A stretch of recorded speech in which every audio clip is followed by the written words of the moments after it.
Amigos de Lucha Libre Online, ¿cómo están? Yo soy Jorge Cervera. Vean nada más con el gran invitado que tengo en esta ocasión, un luchador que ha estado en la Arena México, ha estado en Estados Unidos, ha estado en Japón. Él es el actual campeón IWGP Junior Tag Team Champion. Ladies and gentlemen, TJP. TJP, thank you so much for your time and for this interview. Oh, no problem. Thank you very much for having me. Well, actually, I wanna begin talking to something to happen yesterday of Mm, the passed away Jay Briscoe, and I saw you mm. post a lot of things. All the wrestling fans and the community are like shocking. And you work with him some time. You met him. So, what is your experience, and what things you can say to all the fans for this loss in the wrestling industry? Well, I mean, I think everybody can tell from looking at him and knowing Jay. Well, maybe not knowing Jay, but from the outside in, you could see that Jay was one of the few people that was a real one in in in what we do, and he was authentic. Um, he was a real man, and for me personally, I've only ever been in the ring a few times with Jay, but there's very, very few people that I have an immediate trust for than I had with Jay. And that's not I feel like for a lot of people it's not easy when he's an intimidating person, and it's not easy to go into that. And he was such an incredible human being that you trust him immediately, you have an immediate respect for him, and he gave me immediate respect. And I was young at the time that I met him. We were both the same age, but I was young and I was new to East Coast locker rooms, and I had accomplished a lot in the world, but I was new as far as mixing with a lot of the East Coast American talent. And a lot of East Coasters would look at West Coasters, and it was like they didn't know what to think. But Jay immediately treated me with respect, and that was such a big thing for me. Every time I saw him, it would light up my room, and he wasn't like a super outwardly social guy or anything. It's just he was such an incredible human being. And when you knew him, anybody I knew that knew him was always so happy to see him. And that's just how he was as a human being. He meant a lot to everybody. Yeah, how you say, I saw a lot of comments and posts of people saying he was a great guy, a nice guy, and a performer, was one of the best of Ring of Honor. Yeah. So thank you so much for answering this question. I know it's difficult for the people who met, so and we can go to the questions I have before. So, well, I want to talk about what happened on Wrestle Kingdom Mm. because I need to say was insane. For all the people here in Latin America, it was difficult to saw the event because it was like at 4 a.m. So Yeah, yeah. I don't sleep, but I think was a good idea to do that because the first match was you have with Leo Rush. So was amazing, man. So how you feel to be on the Tokyo Dome? You retain the titles, so and that made history because your partner that day is the first Italian wrestler to be Yeah. in the Tokyo Dome. So you're making history together. In the press conference, you said a lot of things. So what happened? How you feel that day? Well, you know, uh, I usually don't tend to feel much for matches. People ask all the time, "What's my favorite match of mine?" I never have an answer because every match is just a match, a match, a match, a match. But this was one of the very few that it was important to me, and I thought about this match for a long time. I mean, I didn't know who it would be. I didn't know.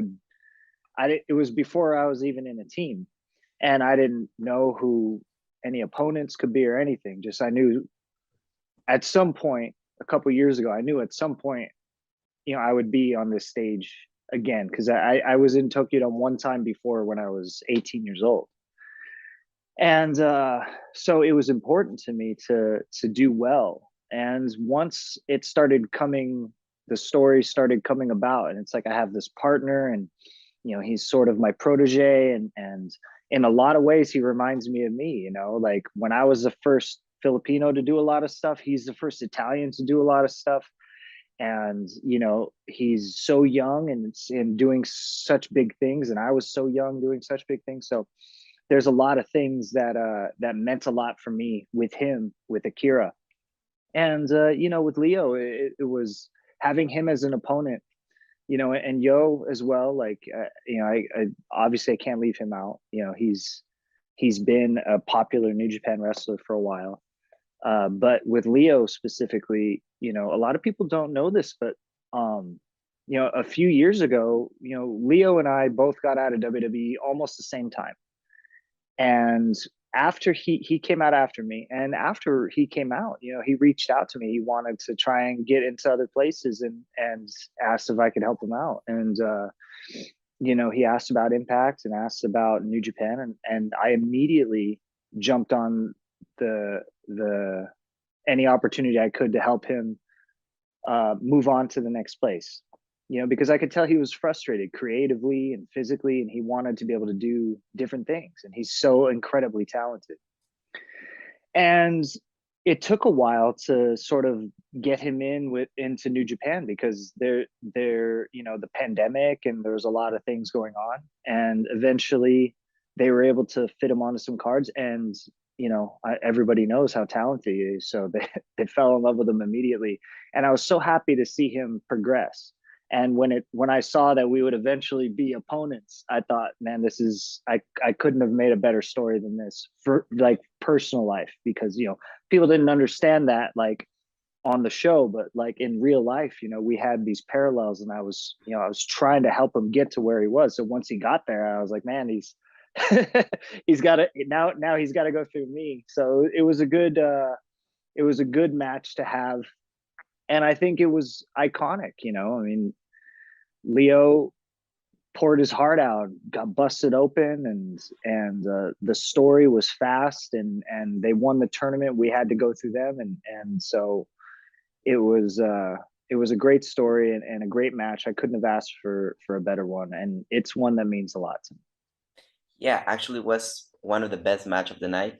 And another good match was Will Osprey versus Kenny Omega. And you're a great partner on United Empire.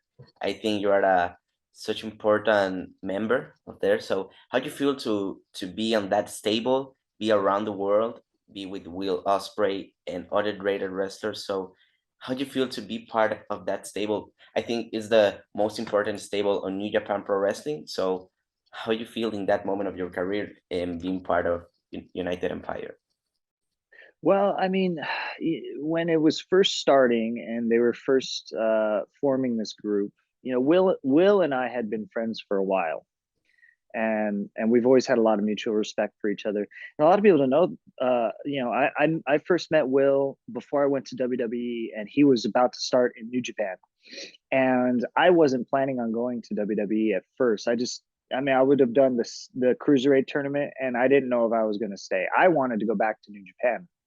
Will was just starting his career in New Japan. He was about to go over. And I remember talking to him, and I was kind of giving him advice, like, when you go over, it'll be like this and like this, and just giving him my experiences, trying to be a good big brother for him. And I told him, I may see you there. I really want to go back. I don't know if I want to go to WWE.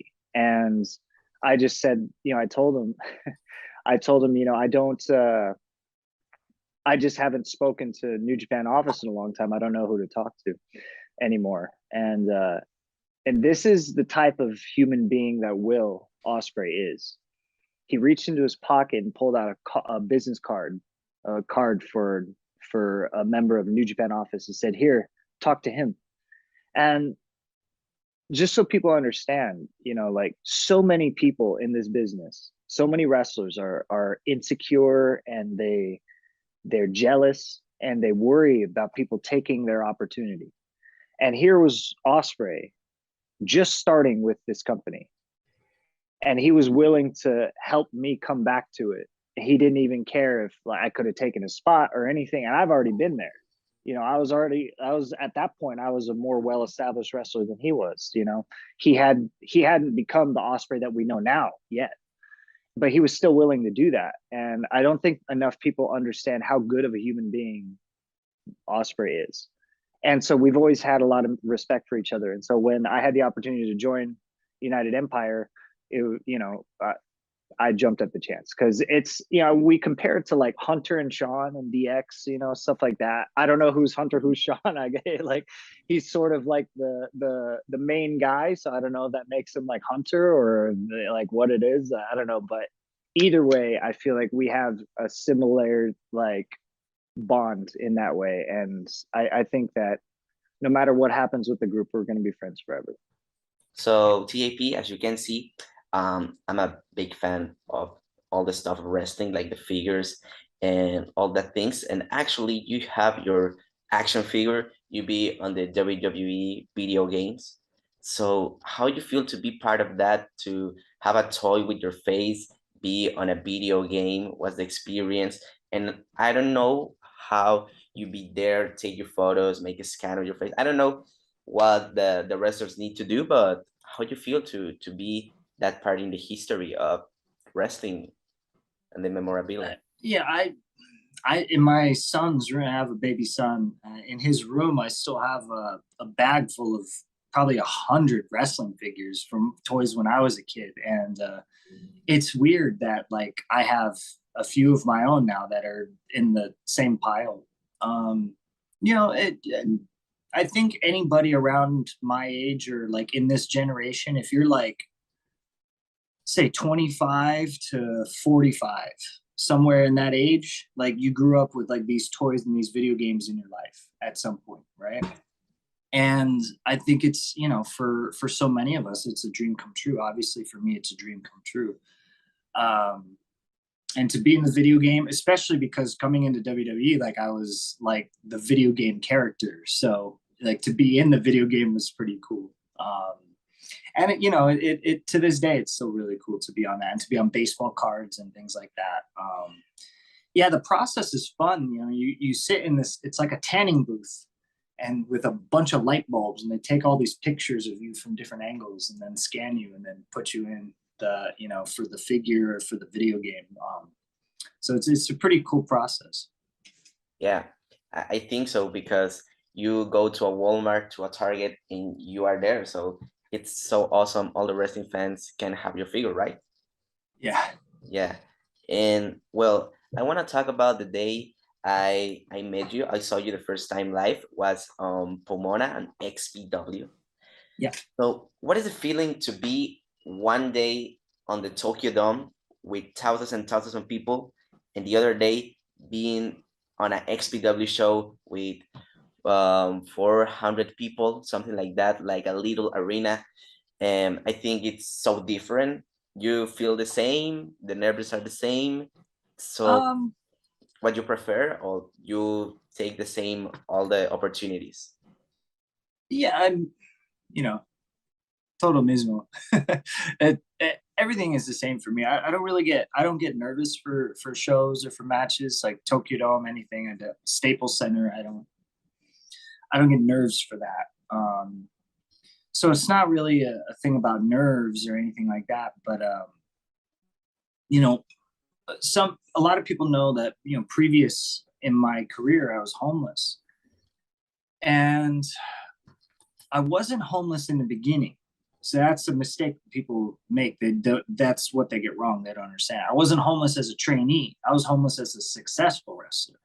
So I was a trainee. I wrestled then for 10 years. I went to Consejo. I went to New Japan. I went to AAA. I went to, you know, TNA, Ring of Honor, all these places, and Tokyo Dome, everything, Arena Mexico, Auditorio Tijuana, all of it. And I was successful. Then I was homeless.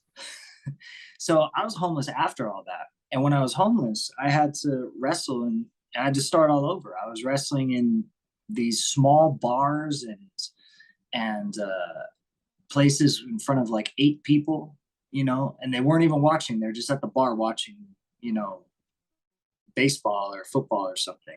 They turned their back to the ring. And I was only making like $10-15 just so I could eat. You know, it was the very bottom, starting all over again. So, you know, there was a period of time I went from, you know, pay-per-view and Tokyo Dome and Korakuen Hall and Arena Mexico to that. And so now, to me, it's a blessing, because if I go from big show to small show to big show to small show, now it's because of I choose to do it. So before I had to do it, so that was bad. But now I choose to do it, and I don't want to compare, you know, XPW or anything to like a bottom show, because that's not the case. Everybody has a great show.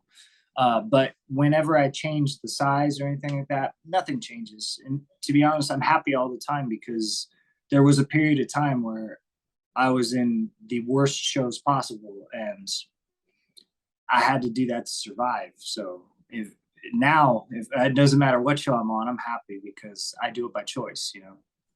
Yeah, so as a fan, I can only say like congratulations for that, because I think it's a lot of years in your career to be where you are right now. So what you can say to all the wrestling fans and the people who want to be on the industry, like a wrestler, like a ring announcer, like interviewer, what you can say to all the fans and the people who want to be on the business, on the wrestling? That want to be in wrestling? Yeah.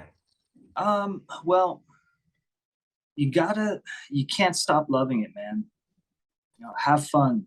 And I know that sounds so simple and so like, you know, childish, but it's really, you have to have fun. When you're growing up and when you're a kid and you have an idea, I'm going to put something together, like a race car or like a fort. You're going to build a little fort to like play in or something. Once you get your mind on it and you really want to do it, you're excited, you have fun, you'll spend all day building this thing, and you'll try to like protect it overnight. You'll tell your parents or whoever, don't touch this, I'm working on this, you know. And then the next day you spend all day doing it. You forget to eat, you forget to go to sleep, you're just working on this stuff, right? You have to feel that way about wrestling. You have to feel that way about anything you do. If you want to be a doctor, you want to be a carpenter, you want to be anything, you want to be a mechanic, you have to feel that way.